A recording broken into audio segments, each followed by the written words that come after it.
Sir Angelo, ano yun? Ang term ay ginamit, tumakas mula sa custody ng Senado. No, hindi siya tumakas Oo. Kasi there is no proper warrant of arrest that has been issued by a Filipino judge, no? Ang pinagtatalunan lang kasi dito kung kailangan ba siya idaan sa ating local judicial process.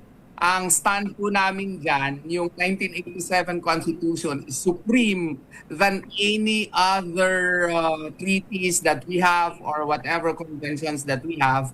And as a matter of fact, yung requirement na idaan siya sa ating mga lokal na korte ay provided po yan sa ating konstitusyon na hindi po pwedeng isurrender. So kaya nga ang sinasabi namin ito sa ating 1987 Constitution na dapat may due process talaga, no? Iyan na ang dahilan bakit nandyan yung due process under the 1987 Constitution so that we can be protected against the excesses of the government when we crafted it in 1987. Pangalawa rin is this is mandated by customary international law. Lahat po ng constitutional democracy, kung meron pong warrant of arrest na i-implement within their own local jurisdiction, dumadaan talaga yon sa local judicial process pursuant to their own procedure.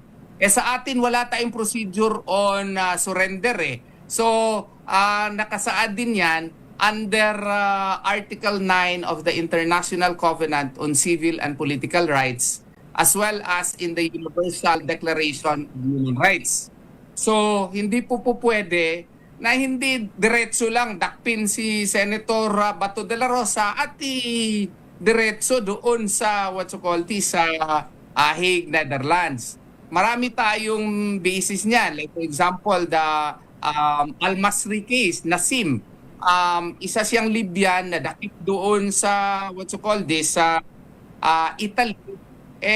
Ang Italian ko doon sa European Court na yon, dumaan siya sa local process doon sa European Court bago siya at napawalang sala pa nga siya, nakaalis siya. Si doon din sa Ivory Coast, the Gbagbo case. The Gbagbo case, no? Meron daw siyang kaso doon sa ICC.